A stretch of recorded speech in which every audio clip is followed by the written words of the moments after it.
எந்த தப்பு நான் பண்ணதுக்காக என்ன வெறுத்து போய் உங்க வீட்டு விட்டு போனியோ அதே தப்பு நீ பண்ணிட்டு தெருவில் இருந்ததை பார்த்தப்பா இந்த கொடுமையெல்லாம் பார்த்ததுக்கு அப்புறம் நான் எப்படித்தான் உயிரோடு இருக்கணும் எனக்கே தெரியல. என்ன பாக்குற? ஓஹோ, நம்ம அப்பாவுக்கு சென்டிமெண்டலா அலர்ஜி ஆச்சு. என்னடா அந்த ஆள் இப்படி பேசுறான்னு பாக்குறியா? இவ்வளவு நாளா உனத்தான் என்னுடைய ரத்தம் சொல்லிட்டு இருந்தேன். இப்போ என் உடம்புல ஓடுறது உன்னுடைய ரத்தமாச்சே, அதான் சென்டிமெண்டலா வருது. என்ன மன்னிச்சுக்கப்பா. உங்களை மன்னிக்க நான் யாரு? நாம யார் மேல ரொம்ப பிரியமா இருக்குமோ அவங்க மேலதான் கோபத்தையும் காட்டுவோம். நீ வெளிப்படையா மேல காட்டுற கோபமும் கரெக்டு, உள்ளுக்குள்ளேயே வச்சு பூட்டி வச்சுக்கிறியே அந்த பாசமும் கரெக்டு. இங்கேயே இருந்திருப்பா. இல்ல, நான் போறேன். ஓகே, ஒப்பனை உயிரோட பார்க்கணும்னு உனக்கு உண்மையிலேயே ஆசை இருந்தா இங்கேயே இரு. இல்ல போட்டோவில் மட்டும் பார்த்தா போதும்னா போயிட்டு வந்து நிதானமா பாரு.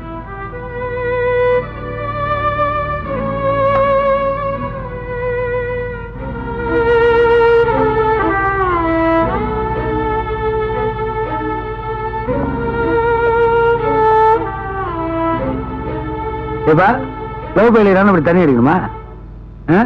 மரத்தடியில் நின்று இப்படி தம் அடிக்கணுமா? இதெல்லாம் எந்த டாக் கண்டுபிடிச்சது? ஏன் பேசாம கொப்பள மாதிரி ஒரு தாடி விட்டுக்குவேன்.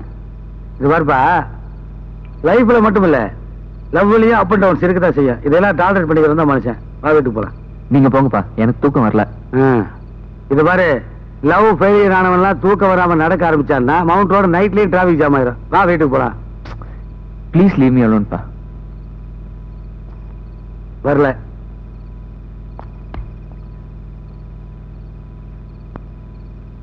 அடி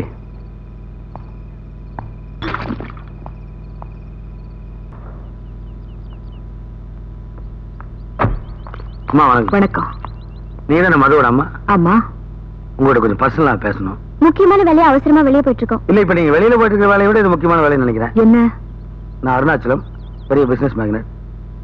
மெட்ராஸ்ல இருக்கிற ஆல்மோஸ்ட் எல்லா பேங்க்லயும் எனக்கு அக்கௌண்ட் இருக்கு. பேங்க் மேனேஜரை பத்தி நீங்க கேள்விப்பட்டிருப்பீங்கன்னு நினைக்கிறேன். அக்கௌண்ட் விஷயமா ஏதாவது பேசணும்னா என்ன பேங்க்ல வந்து பாருங்க. இல்ல, இது பர்சனல் மேட்டர். ஒரு கல்யாணம் பத்தி பேசணும். யாருக்கு கல்யாணம்? உங்க பொண்ணுக்கு தான். நீங்க என்ன மேரேஜ் புரோக்கரா? என்னது புரோக்கரா? உங்க பொண்ணை கல்யாணம் பண்ணிக்க போற பையனுடைய அப்பா, ஃபாதர் ஆஃப் நாதன். ஏன் சார், என் பொண்ணுக்கு என்ன கல்யாணம் பண்ற வயசு ஆயிடுச்சு. அது நம்மளுக்கு தெரியாதுமா. ஆனா காதலிக்கிற வயசுனா கல்யாண வயசுன்னு ஊருக்குள்ள பொதுவா ஒரு பழக்கம் இருக்கு. இப்ப நான் என் பொண்ணு கல்யாணம் பண்றதா இல்ல. நீங்க வேற இடத்த பாத்துக்கலாம். என்னது வேற இடம் பாக்குறதா? என்ன பிச்சைக்காரன் நினைச்சிட்டீங்களா? வெளிய நிறுத்தி பேசுறீங்க, வேற இடம் பாருங்க. நீங்க அம்மா டைம் வேஸ்ட். அதுவா போலாம். நெல்லுமா, மாசமான 8000 ரூபாய் சம்பளம் வாங்க, உங்க அம்மா டைம் வேஸ்ட் ஆயிரும். ஒரு வேலைக்கும் போறதுல உன் டைம் வேஸ்ட் ஆயிரும். வருஷமான 80 லட்சம் ரூபாய் இன்கம் டேக்ஸ் கட்டுறேன். என் டைம் ஒரு டைம் தெரியலையா? என்ன முக்கியமான வேலையை போறீங்க? ஷாப்பிங்கிற பேர்ல பாண்டி பஜார்ல போய் 2 வருஷம் ஒரு பக்கெட் வாங்குவீங்க. வந்தா மனுஷனை மதிக்க கத்துக்குமா? என் பையனுக்கு யார் யாரெல்லாம் பொண்ணு கொடுக்குறாங்க, என்ன ஊர்ல பொண்ணு கொடுக்குறாங்க லிஸ்ட் எடுத்து விட்டேன்னா இன்னைக்கு பூரா உங்க டைம் வேஸ்ட் ஆயிரும். அதெல்லாம் நான் சொன்னேன். இது பாருங்க, உங்க பொண்ணுக்கு சொத்து இருக்கான்னு நான் கேட்டேன், நகை நட்டு இருக்கான்னு கேட்டேனா, ஏன் இன்சியல் இருக்கான்னு கேட்டனா? இனிமே பாக்குறேன், இன்சியல்னா அப்பா பேரு இல்ல இல்ல. ஆனாலும் பரவாயில்ல, பொண்ணு கேட்டு வந்திருக்குல்ல, அதை விட்டு போட்டு ஆத்தல மேல போஸ்ட் கொடுக்குறீங்களே. ஸ்டூபிட்ஸ். பண திமிர்ல என்ன பேசுறேன்னு தெரியாம வாய்க்கு வந்தபடி எல்லாம் உளறாதீங்க. நீங்க ஒரு ஸ்டூபிட், உங்க பையன் ஒரு ஸ்டூபிட், உங்க பரம்பரையில எல்லா ஸ்டூபிட்ஸ். மது, நீ சும்மா இருமா. எல்லா குழந்தைங்களும் உங்க அப்பா பேரை இனிஷியலா வச்சுக்கிறாங்க. ஆனா அவர்தான் அப்பான்னு அவங்க அம்மா சொன்னதானே தெரியும். Mister M Arunachalam. ஏன் உங்க பையன் கூட தான் உங்க இனிஷியல் எம் ன்னு வச்சிருக்கான். ஆனா நீங்க தான் அவருடைய அவனை செத்து போற உங்க சம்சாரம் வந்து சொன்னதானே தெரியும். வந்து சொல்லுவாங்களா? இன்சியல் எவ்வளவு இம்சம் பண்ணணும் தெரிஞ்சிருந்தா இந்த டாபிக்கே தொட்டிருக்க மாட்டேன். லாஜிக்கலா தான் பேசுறேன், ஆனா கொஞ்சம் இன்சல்ட்டிங்கா இருக்கு. இருக்கட்டுமே, மான அவமானங்கிறது உங்களை மாதிரி பணக்காரங்களுக்கு மட்டும்தானா? ஏன் மாச சம்பளம் வாங்குற எங்களை மாதிரி மிடில் கிளாஸ்க்கு இருக்க கூடாதா? இது கூட லாஜிக்கலா தான் இருக்கு. ஆனா இங்க பாருங்க, இந்த உலகத்துல எங்க அம்மாவை தவிர வேற எந்த சொந்தமும் எனக்கு வேண்டாம். இல்லமா, அப்படி ஒரு பண்ண எப்படி? அருணாச்சலம், இந்த விஷயத்துல நீங்க ஆஃப்டர் ஆல் ஒரு கொரியர் சர்வீஸ். இந்த மெசேஜ் போய் உங்க பையன் கிட்ட டெலிவர் பண்ணுங்க. வாமா. என்ன அர்த்தம்லாம் பேசுறீங்க? அந்த பொண்ணு கொஞ்சம் கூட தராதரம் இல்லாம வயசு வித்தியாசம் பார்க்காம வாய் கொழுப்போட பேசியிருக்கா. மகனே, சூடுபட்டவனுக்கு தான் சூரியனுங்க. நானே சும்மா இருக்கேன், சீனுக்கே வரல. நீ ஏப்பா டென்ஷன் ஆகுற? அவ அவமானப்படுத்தினது உங்களை இல்லப்பா என்ன. மனசுக்கு பிடிக்கலன்னு மறந்துடுங்கன்னு சொல்லிட்டு போயிட்டே இருக்க வேண்டியதானே. மத்தவங்க முன்னாடி உங்களை எதுக்கு அவமானப்படுத்தணும்? இதுவாருப்பா, சிறு வயசு பொண்ணு ஏதோ டென்ஷன்ல பேசிட்டா, பேசி சமாதானப்படுத்திக்குவோம். ஓகே, சமாதானப்படுத்திட்டோன்னு வச்சுக்கங்க. அதை எப்படி உங்களை அவமானப்படுத்தினவன் இந்த வீட்டுல என் கூட குடும்பம் நடத்த முடியும்? இம்பாசிபிள். ஒண்ணு, அவளுக்கு எனக்குள்ள இருக்கிற காதல் தெரியணும், இல்ல உங்களுக்கு இருக்கிற கௌரவம் புரியணும். அவளுக்கு ரெண்டுமே தெரியல. ரெண்டுமே தெரியாத பொண்ணை கட்டிக்க நான் தயாரா இல்ல. கூனோ குருடோ எதுவா இருந்தாலும் பரவாயில்ல, நீங்க காட்டுற பொண்ணை கட்டிக்க நான் தயாரா இருக்கேன். கல்யாணத்துக்கு ஏற்பாடு பண்ணுங்க. ஏய் நாதன், ஏய், என் பையன் மதுவை சந்திக்கிறதுக்கு முன்னாடி டாட், நீங்க பார்த்து எந்த பொண்ணு சொன்னாலும் பரவாயில்ல, நான் கல்யாணம் பண்ணிக்கிறேன் ஒரு வார்த்தை சொல்லி தானே போதும். பாரியில இருந்து கொண்டாந்துருப்பேன். என்ன செண்டு பாட்டிலா? கிண்டல் பண்ணாங்க. என்னையா நீயும் பிறந்திருக்கிற உன் மகனும் பிறந்திருக்கிறா அப்படின்னா என் வயசு என்ன? Sorry my son. அப்படி வா. இல்ல எனக்கு ஒரு மூத்த மகன் இருந்தாண்டா. ஸ்டாப். இருக்கிறானுங்க. நான் தான் தெரிஞ்சிட்டு இல்ல, அதை விடுங்க. மதுவையும் என் பையனையும் எப்படியாவது ஒண்ணு சேர்த்து வைக்கணும். அதுக்கு என்ன செலவானாலும் பரவாயில்ல. உன் லாடு புத்தியை காட்டு பாத்தியா? கல்யாணத்துக்கு தாயா செலவாகு, காதல் பண்றதுக்கு மூலதாயா செலவாகு. அந்த கர்மாந்திரம் தான் உங்ககிட்டயும் கிடையாது, உன் பையன் கிட்டையும் கிடையாது. அங்கதாயா சிக்கலே ஆரம்பம். ஆமா, பேக்குமா இருக்கிறீங்க, இவ்வளவு சொத்து எப்படியா சேர்த்தீங்க? இல்ல பரம்பரை சொத்து. உடா உடா ரீலா உடா. சத்தியமா பரம்பரை சொத்தா. என் மூஞ்சி பார்த்தா சுயமா சம்பாதிக்க மாதிரி தெரியுதா? தெரியலையே. இது பாருங்க, என் பையனுக்கு உடனடியா கல்யாணம்னு ஒரு பத்திரிக்கை அடிக்கணும். பொண்ணு பொண்ணு வாய்க்கு வந்த பேர் போடுவோம், ரம்பா பேர் போடுவோம், இல்ல நக்மா பேர் போடுவோம். நீ பம்புக்குன்னு அலையிறியா?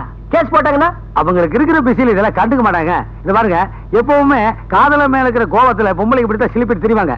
அவனுக்கே இன்னொருத்தியோட கல்யாணம் ஆகுதுன்னு தெரிஞ்சதுன்னா கதறிட்டு வந்து கால் உழுவாங்க. இது மன்னர் காலத்துல இருந்தே நடந்துட்டு இருக்கு. இதுக்கு நிறைய ஆதாரங்கள் கல்வெட்டுலயே இருக்கு. உட்றா உட்றா மறுபடியும் ரீலா உட்றாயா. சத்தியமா சொல்றேன், நீங்க வேணா இந்த கல்யாண பத்திரிகை கொண்டு போய் மது மூஞ்சில வீசுங்க. கதறிட்டு வந்து நம்ம கால் உழுகுறாலே இல்லை.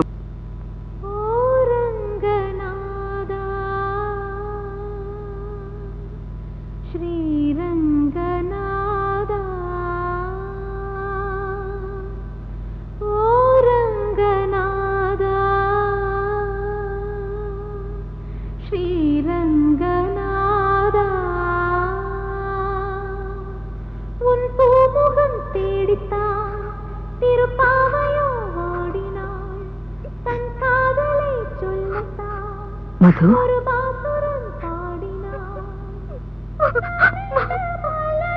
என்னடா இங்க உட்கார்ந்து எழுதிட்டு இருக்க? இப்ப என்ன ஆச்சு? அவங்க பத்திரிகை அடிச்சு கல்யாணம் பண்றாங்கன்னு தானே? அதே முகூர்த்தத்துக்கு அம்மா உன் கல்யாணத்துக்கு பத்திரிகை அடிச்சிருக்கேன். அதை கொண்டு போய் அந்த ஃப்ராடு முகத்துல எரிஞ்சிட்டு தான் வந்திருக்கேன். கீழே போலாமாடா?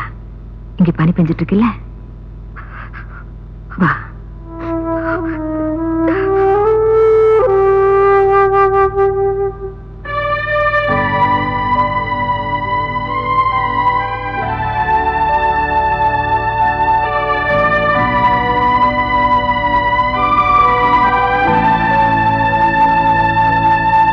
வணக்கம். வணக்கம்மா. உங்க காதலரோட வந்திருக்கீங்க இல்லையா? ஆமா. அவர் பேரு ரங்கநாதன். மிஸ் மது, இறுதி சுற்று வரைக்கும் வந்திருக்கிறீங்க. உங்களுக்கு என்னுடைய வாழ்த்துக்கள். ஒரு கற்பனையான கேள்வி, என்ன மிஸ்டேக் பண்ணிக்காதீங்க. அவர் உங்களை கல்யாணம் பண்ணிக்காம வேற யாரையாவது கல்யாணம் பண்ணிக்கிட்டா உங்க ரியாக்ஷன் எப்படி இருக்கும்? சான்ஸே இல்ல. சான்ஸ் இருக்குன்னு வச்சுப்போம். உங்களை கல்யாணம் பண்ணிக்காம வேற பொம்பளை கல்யாணம் பண்ணிக்கிறாரு, உங்க ரியாக்ஷன் எப்படி இருக்கும்? கொன்னுடுவேன். கொன்னுடுவீங்களா? யார? அந்த பொண்ணையா? சேச்சா, அவளையே கொலை பண்ற. என்னை ஏமாத்தின அவனைதான் கொலை பண்ணுவேன். எனக்கு கிடைக்காத அவரு வேற யாருக்கும் கிடைக்க கூடாது. இப்போ இவங்க வந்து உங்களை கல்யாணம் பண்ணிக்காம வேற யாரையாவது கல்யாணம் பண்ணிக்கிறாங்கன்னு வச்சுக்கோங்க, அப்போ உங்க ரியாக்ஷன் எப்படி இருக்கும்? நீங்களும் கொன்னுடுவீங்களா? யார? அந்த மாப்பிள்ளையா? நான் எதுக்கு அவனை கொலை செய்யணும்? என்னை ஏமாத்திட்டு போன அவளை கொன்னுடுவேன். எனக்கு கிடைக்காதவன் வேற யாருக்கும் கிடைக்க கூடாது. என்ன ரெண்டு பேரும் ஒரே மாதிரி பதில் சொல்றீங்க?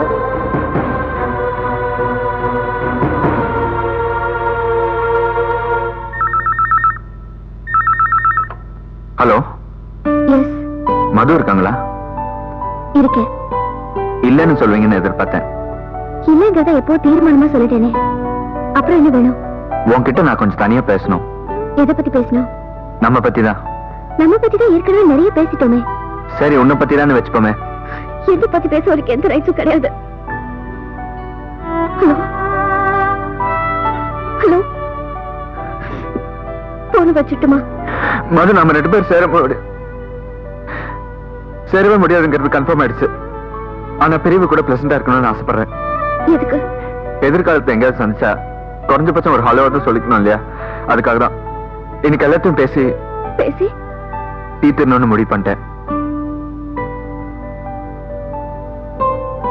நீ எனக்கு இல்லைன்னு முடிவானதுக்கு அப்புறம் உனக்கு சொந்தமான சில பொருட்கள் என்கிட்ட இருக்கிறது நியாயமில்லைன்னு நினைக்கிறேன். திருப்பி தரப்போறியா? ஆமா, எல்லாத்தையுமே திருப்பி தர முடியாது தெரியுமா? ஓகே, நான் ரெடி. நீ எதையோ பேசி நான் கேட்டுட்டேன். நீ கடைசியா என்ன பேச போறேன்னு கேட்டுடுற. எங்க வரணும்?